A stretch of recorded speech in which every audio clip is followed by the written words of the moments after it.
Video kali ini adalah video series terakhir mengenai sistem persamaan linear 3 variabel, yaitu metode OBE. OBE sendiri merupakan singkatan dari operasi baris elementer. Nah, metode ini sebenarnya cukup rumit, tapi kalau nanti teman-teman udah kuliah, yang sering digunakan justru adalah metode OBE ini. Ya, dan sekarang metode ini masuk ke kurikulum SMA, jadi teman-teman harus bisa menguasainya. Oke, oleh karena itu tunggu apa lagi, teman-teman langsung saja siapkan alat tulis dan buku catatannya, langsung saja kita ke materinya.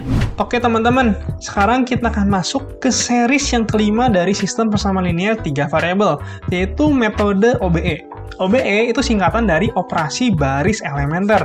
Nah, metode ini itu menurut saya lebih rumit, tapi metode ini akan digunakan ketika kalian ada di jenjang perkuliahan. Oleh karena itu, semoga di SMA ini kalian sudah mengenal apa itu metode OBE dan bagaimana cara mengoperasikannya. Oke, langsung saja kita masuk ke materinya ya. Nah, misalkan di sini kita punya sistem persamaan linearnya. Nah, pertama-tama kita buat dulu matriksnya. Perhatikan, kolom pertama untuk koefisien X, kolom kedua untuk koefisien Y, kolom ketiga untuk koefisien Z, lalu ada garis putus-putus itu untuk memisahkan ruas kiri dengan ruas kanan, dan kolom keempatnya adalah angka pada ruas kanannya. Nah, sekarang ada 3 operasi nih yang bisa kita lakukan di OBE ini. Bisa pindah baris atau tukar baris, bisa mengalihkan suatu baris dengan konstanta, bisa menjumlahkan atau mengurangkan suatu baris dengan baris yang lain, atau dengan perkalian dari baris yang lain. Langsung saja kita masuk ke aplikasinya. Misalkan di sini kita punya sistem persamaan linear seperti ini. Pertama-tama kita buat dulu matriksnya. Perhatikan, koefisien X nih 3, 1, 1. Jadi kolom 1, 3, 1, 1. Koefisien Y-nya min 2, 1, min 1. Ya, sesuai dengan kolom keduanya nih. Koefisien Z-nya min 3, min 2, 1. Ya, min 3, min 2, 1. Dan angka di kanannya 5, 3, min 4. Nah, selanjutnya adalah kita harus buat bentuk pada kolom 1 adalah 1, 0, 0.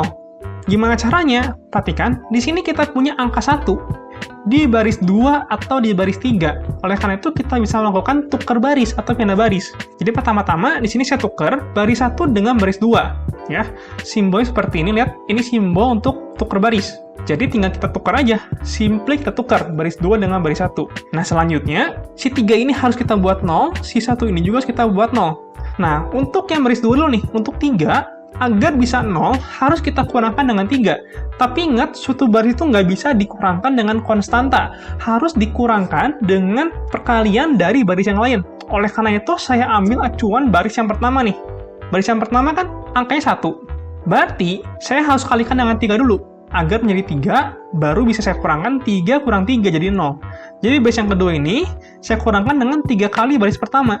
Lalu saya tulis di baris kedua. Ya, seperti itu untuk notasinya. Dan juga untuk yang ketiga, di sini sudah ada angka 1. Ini bisa langsung saya kurangkan dengan angka 1 pada baris yang pertama. Jadi baris ketiga bisa langsung saya kurangkan dengan baris yang pertama, kita taruh di baris yang ketiga. Sehingga kita punya matriks seperti ini. Perhatikan untuk perhitungan OBE-nya ya. Untuk yang baris 2 dikurangkan dengan 3 kali baris pertama. Perhatikan. 3 kurang 3 kali 1, 0. Ya. Min 2 dikurangkan 3 kali 1, min 5. Min 3 dikurangkan 3 kali min 2, 3. 5 dikurangkan 3 kali 3 adalah min 4. Demikian seterusnya. Ya, sama juga untuk yang baris ketiga. Oke. Langkah selanjutnya, ini harus kita buat angka 1, 0.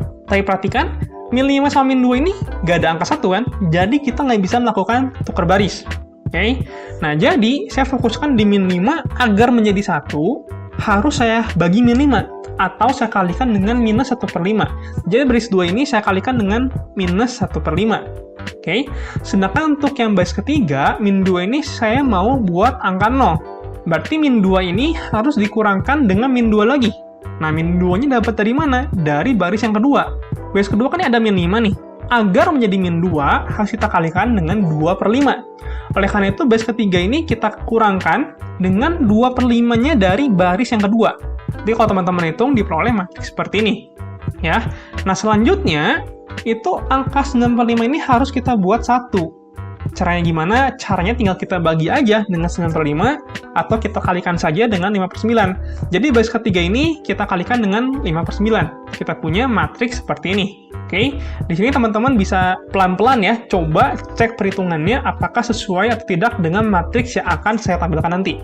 Nah, kalau teman-teman melakukan cara metode Gauss aja, cukup sampai bentuk ini. Ya, cukup saya bentuk 100, 10, dan 1. Oke, tapi kalau teman-teman ingin menggunakan cara metode Gauss-Jordan, ini harus kita lanjutkan lagi. Di sini akan saya coba lanjutkan sampai selesai metode Gauss-Jordan. Ya, nah langkah selanjutnya, ini harus 0 nih. Ya, patokannya adalah si baris 3. Gimana caranya? Perhatikan, untuk yang baris pertama nih min 2, harus kita jumlahkan dengan 2.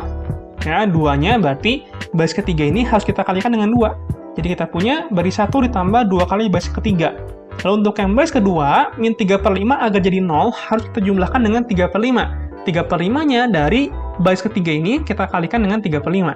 Jadi baris kedua, kita jumlahkan dengan 3/5 kalikan baris ketiga. Kalau kita hitung, kita peroleh matriks seperti ini. Nah, selanjutnya, angka di sini harus 0. Gimana caranya? Ya sudah, 1 agar jadi 0 harus kita kurangkan dengan 1. Ya, kebetulan ini sama-sama 1 ya. Baris kedua juga 1, oleh karena itu tinggal kita kurangkan saja baris pertama dikurangkan baris kedua. Maka kita punya matriks seperti ini. Oke, nah bentuk ini itu udah bentuk akhir untuk Gauss-Jordan. Sekali lagi, ini metode Gauss-Jordan berakhir sampai sini, untuk ini metode Gauss aja. Nah, nanti gimana untuk mendapatkan nilai X, Y, dan Z-nya? Nah, perhatikan, di sini saya akan mencontohkan yang metode Gauss-Jordan ya. Nah, perhatikan, kalau kita punya matriks ini, tadi kan kolom yang pertama itu untuk koefisien X, kolom kedua koefisien Y, kolom ketiga koefisien Z, sedangkan yang kolom keempat adalah ruas kanannya. Jadi kita punya persamaan seperti ini. Yang pertama, lihat, 1 kali X ditambah 0 kali Y, ditambah 0 kali Z sama min 2. Demikian seterusnya.